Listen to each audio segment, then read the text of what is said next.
Et ce classico, les amis, qu'est-ce qui nous attend? Ça va être incroyable. Il y a énormément d'enjeux, bien plus que d'habitude. Je trouverais ça épique si Barcelone marquait un but et que les joueurs fêtaient ça en mimant un combat de boxe pour chambrer les combattants de Madrid. Ce serait fou, parce que c'est presque la même provocation que les réseaux sociaux de Barcelone ont fait depuis les infos de la semaine dernière, mais en un peu plus raffiné. Leurs comptes ont passé la journée à montrer l'ambiance légère et amicale dans leur vestiaire, tout l'inverse du Real Madrid. Et on sait très bien que quand il s'agit du Real et du Barça, rien n'est dû au hasard. Le message est plus que clair pour nous tous. Le Real Madrid arrive complètement décimé. Álvaro Arbeloa a un vrai casse-tête pour composer son 11. Vous comprendrez pourquoi à la fin de la vidéo. À l'infirmerie, on retrouve Arda Güler, Dani Carvajal, Eder Militao et Rodrigo. Et comme si les blessures dues à l'accumulation des matchs ne suffisaient pas, ils se blessent aussi entre eux. Aurélien Tchouaméni a pris soin de mettre Federico Valverde sur la touche. Après la polémique de la semaine dernière, Fede Valverde est forfait à cause du traumatisme crânien qu'il a subi et ratera peut-être jusqu'à 2 matchs. En plus d'avoir mal à la tête, son portefeuille a aussi pris un sacré coup dans l'histoire. Pour ceux qui ont raté ça, j'ai fait une vidéo hier où je rentre en détail là-dedans. Le Real Madrid a collé une amende de pas moins de 500 000 € à Tchouaméni et Valverde chacun. C'est la plus grosse sanction financière de l'histoire du club. Barcelone n'a pas autant de forfaits. Mais le forfait qu'ils ont est ultra préjudiciable pour l'équipe. Car c'est ni plus ni moins que Lamine Yamal qui rate ce classico avec une lésion au biceps fémoral de la cuisse gauche. Mais à part ça, tout l'effectif sera disponible. Par contre, beaucoup de joueurs reviennent de blessures, comme Frenkie de Jong et Rafinha, qui ne sont pas pressentis pour être titulaires à cause du manque de rythme. Rafinha, par exemple, n'est même pas entré en jeu lors de la dernière journée, même s'il était sur le banc. A priori, les deux resteront sur le banc pour ce match aussi.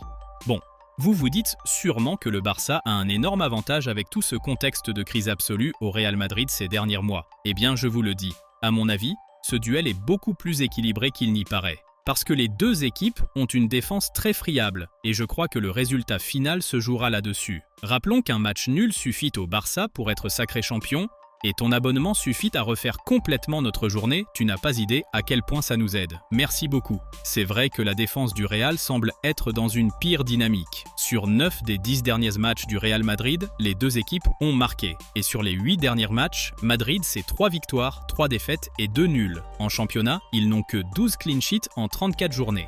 Cependant, même avec les absences, le Real Madrid se retrouve, à mon avis, avec de meilleurs défenseurs centraux que Barcelone. La charnière du Real pour demain, c'est Antonio Rüdiger et Huijsen. Côté Barça, c'est Gérard Martin et Pau Cubarsí. Je trouve que les joueurs du Real sont intrinsèquement meilleurs, et le fait qu'ils prennent autant de buts ces derniers temps vient du système défensif dans sa globalité, donc de l'entraînement. Dani Ceballos, par exemple, qui aurait pu consolider le système défensif avec l'absence de Tchouaméni, n'est pas blessé. Il est écarté suite à un clash avec le coach Álvaro Arbeloa. Ceballos ne jouera plus de la saison à cause de ça. Ils ne se suivent même plus sur Instagram. Mais toi, tu peux me suivre? Notre chaîne risque d'être supprimée. Là-bas, tu verras mon visage et on aura un contact plus direct.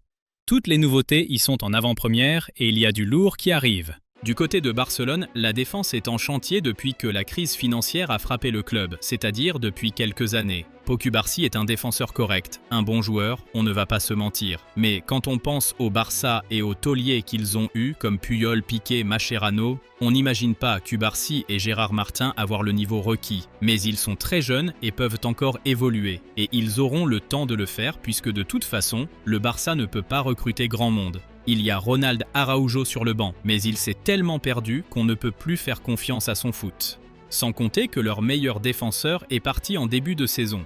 Íñigo Martínez a filé en Arabie Saoudite en juin. C'est peut-être parce que le Barça a commencé la saison en cherchant à le remplacer qu'ils ont perdu le dernier Clasico. Le Real Madrid s'était imposé 2-1 avec un grand match de Vinicius Junior, le match qui a scellé le licenciement de Xabi Alonso. Vu que Vini Junior faisait un super match et que Xabi Alonso l'a sorti, Vini a quitté le terrain en insultant le coach du Real de tous les noms d'oiseaux possibles. Là, on a vraiment compris que les jours d'Alonso étaient comptés. Et les stats de cette défense ne sont pas si éloignées de celles du Real. Barcelone n'a que 14 clean sheets en 34 matchs, c'est juste 2 de plus. Mais ils sont sur une très grosse dynamique, avec 7 victoires sur leurs 8 derniers matchs. Le seul qu'ils ont perdu, c'est justement contre l'Atlético de Madrid en Ligue des Champions, ce qui les a éliminés. Quelle poisse pour le Barça, parce que sur ces 8 matchs, ils ont joué 3 fois contre l'Atlético. Ils en ont gagné 2, mais à cause de celui qu'ils perdent, ils prennent la porte de la plus grande compétition d'Europe. Ce Clasico a une saveur très particulière, c'est le premier depuis 1932 qui peut couronner le champion de Liga, vu que le Real est dans l'obligation de gagner pour repousser la fête. Gros avantage pour le Barça, l'équipe n'a pas encore perdu à domicile en Liga. En plus, si les locaux gagnent demain, ils égaliseront dans l'historique officiel des confrontations, car le Real Madrid compte 106 victoires et Barcelone 105. Le coach Hansi Flick domine largement les débats face au grand rival. Il a remporté 5 de ses 6 derniers duels contre le Real, dont la Supercoupe en janvier 3-2. Le dernier clean sheet de Barcelone face au Real remonte à 5 matchs, mais le dernier clean sheet du Real contre le Barça remonte à 10 matchs. Autrement dit, avec toutes les stats que je viens de vous balancer, il est très probable qu'on ait une pluie de buts demain. Sur les 10 derniers affrontements, on a toujours eu plus de 2,5 buts. Avec des défenses aussi friables, celle du Barça parce qu'elle l'est par nature, et celle du Real à cause de la crise et de la valse des entraîneurs, tout l'espoir repose sur l'attaque. Barcelone a l'une des meilleures attaques de la Liga, avec 4,9 buts en 34 journées, soit une moyenne de 2,6 buts par match. C'est une machine super bien huilée, on est d'accord ? Les titulaires comme les remplaçants comprennent parfaitement les idées de Hansi Flick et savent que les appliquer. Le milieu du Barça, même sans Frenkie de Jong, peut compter sur Pedri, qui est le boss, celui qui dicte le tempo et fait jouer l'équipe. Dani Olmo, qui se bat toute la saison pour une place de titulaire avec Fermín López, sera là aussi. D'ailleurs, heureusement que cette concurrence reste purement sportive sur le terrain, contrairement à l'ambiance au Real. Du coup, l'animation offensive de Barcelone devrait faire le boulot. La plus grosse interrogation et la méfiance des supporters se trouve chez les numéros 9. Les fans du Barça se plaignent du fait que Ferran Torres n'arrive pas à plier les matchs et manque de régularité. Quand la pression monte, il disparaît. Il a des périodes dans la saison où il est en feu et plante plein de buts et d'autres où il est complètement éteint.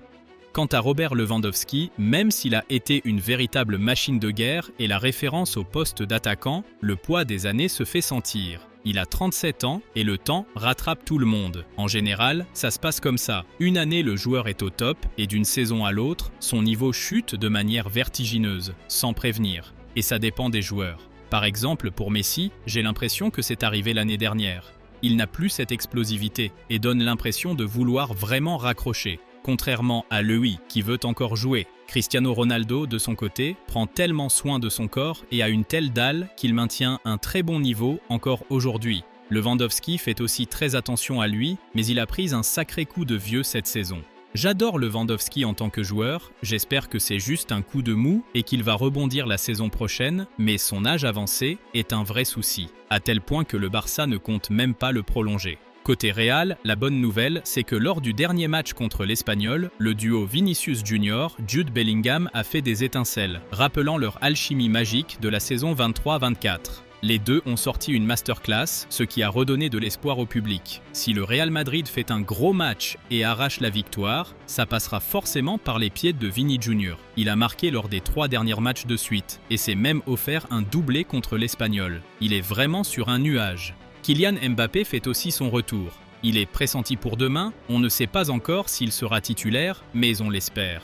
Aurélien Tchouaméni est dans le groupe, il n'y a pas eu de sanctions sportives pour lui et Valverde.